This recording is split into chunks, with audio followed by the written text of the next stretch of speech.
please naman, sana respetuhin nila yung ating interparliamentary courtesy. Ayaw ko magiging president, Mr. President.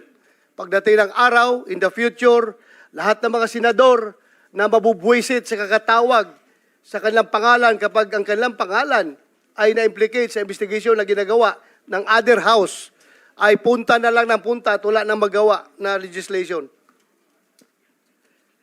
Kaya po ako naririto ngayon, hindi lamang bilang isang vice chairperson ng committee ito, kundi bilang isang resource person. As a former PNP chief during the Duterte administration, I have been tagged multiple times as the face of the war on drugs. The same war on drugs openly supported by both the Senate and the House of Representatives, and of course, supported by our people. Perhaps I am one of the best persons to contribute to today's discussion. I am here, Mr. Chair, to tell the truth, and as I do so, witness the web of lies come undone, one thread at a time. Today, I say duty calls. My duty to the truth and nothing but the truth. So help me God. Daghang salamat, Mr. Chair. Thank you, Senator De La Rosa. The chairman apologizes for forgetting our tradition here in the Senate that the Senate officers, when they are present, they are given priority in line, Mr. President, ladies and gentlemen. So, let me now recognize our Senate President Pro Tempore, Senator Estrada, if he cares to deliver his opening statement. Thank you, Mr. Chair. Good morning, Mr. Chair, my esteemed colleagues, and to all our resource persons, particularly former President Rodrigo Duterte. First and foremost, I would like to commend this subcommittee for its immediate action to discuss this pressing issue that has shaped our nation's landscape, the Philippine War on Illegal Drugs. The War on Illegal Drugs campaign, which was started to fight the drug problem that jeopardizes our community's safety and well-being, has generated a lot of discussion about its strategies and ramifications. Hindi mapagkakaila na ang inisyatibong ito ay nagpalawak ng kamalayan ng publiko hinggil sa malaking problema sa illegal na droga at sa mga panganib na dulot nito na nagbunsod ng mas mataas na pag-iingat sa ating mga komunidad. Habang kinikilala natin ito at ang pangangailangan na tugunan ang mga krimeng may kaugnayan sa illegal na droga, mahalaga rin na isaalang-alang ang mga karapatang pantao at dignidad ng lahat ng individual na apektado. Let's approach this issue with an open mind and a commitment to identifying a policy that genuinely benefits the Filipino people. Maraming salamat po, Mr. Chair. Thank you, Senator Estrada. Next would be our Majority Leader, Senator Tol Tolentino. Thank you, Mr. Chairman. Mr. Chairman, before I proceed with my opening statement, just a point of parliamentary inquiry. Are we now using, because I used to be the chairman of the Blue Ribbon Committee, and we amended the rules last year, August 17, 2023 to be exact. Are we now adopting the amended rules of the Blue Ribbon, Mr. Chairman? To answer the question of the Majority Leader, we are, of course, operating under the new rules of the Blue Ribbon, Mr. President.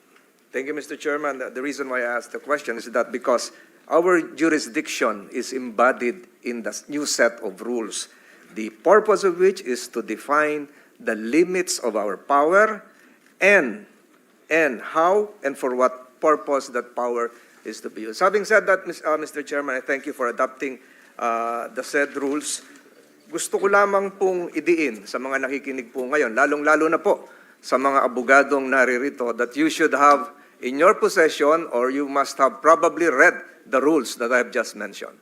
Otherwise, siguro yung mga kliyente nyo, hindi dapat kayo bayaran ngayon kung hindi nyo nabasa yung rules. No offense to the members of the bar present here, Mr. President. Mr. President, I have been studying meticulously long lines of cases, and it would appear that the morass here, Mr. President, of this Senate hearings motivation is probably understandable. There is indeed, to the minds of those knowledgeable in law, a seeming conflict between a presumption of regularity as to what this committee will be doing and the presumption of innocence insofar as the rights of those perhaps not yet indicted resource persons present here today. Mr. Chairman, balancing the general public interest as against individual rights is probably the duty of this committee, and that is your job today, Mr. Chairman. In proceeding with today's investigation, I have studied the long line of constitutional authority emanating from the Constitution to the recognition by the Constitution itself of the right of the House of Representatives or the Senate to formulate its own rules. And under our rules, a Blue Ribbon Committee was indeed established. And a Blue Ribbon Committee, just like any other committee, can delegate the functions of the said committee to a subcommittee. And that is what we are doing right now, Mr. Chairman, if I'm not mistaken. Again, the presumption of regularity is there. The constitutional chain of authority having been established is there. But what is now needed, Mr. Chairman, is for the committee to really, as what the Senate President pro tempore mentioned a while ago, exercise and allow that the word respect should permeate the proceedings today, Mr. President. Dapat po magkaroon ng paggalang sa isa't isa habang tinatalakay natin ang nilalaman, ang konteksto ng ating hearing ngayon. Meron lamang po akong gustong idagdag, Mr. Chairman, na most probably hindi pa nagagamit. And I'm now addressing my colleagues here, the members of the bar, lawyers here in attendance. When a resource person is asked and he refuses legally not to answer a question, he can invoke the right against self-incrimination. That is provided for under the Constitution. That is legal. But we have a case, Mr. President, Mr. Chairman, which should now be incorporated under our rules, that before a resource person can be declared cited in contempt, that he or she be given the right to explain why he or she should not be cited in contempt. That was part of the latest Supreme Court dicta in the Ong case. Number two, and this has not yet been raised in all investigations that I have attended ever since. There is a second, and I'm addressing, and I'm now aiding the lawyers here in attendance, that there is a second right that can be invoked by a resource person in refusing to answer a question. And that right would sound something like this. I refuse to answer the question because this is not pertinent to the inquiry under consideration. Mr. Chairman, the word inquiry is part of our rules. That is Section 3, wherein a jurisdictional challenge can be raised. Questions should be pertinent or relevant to the inquiry.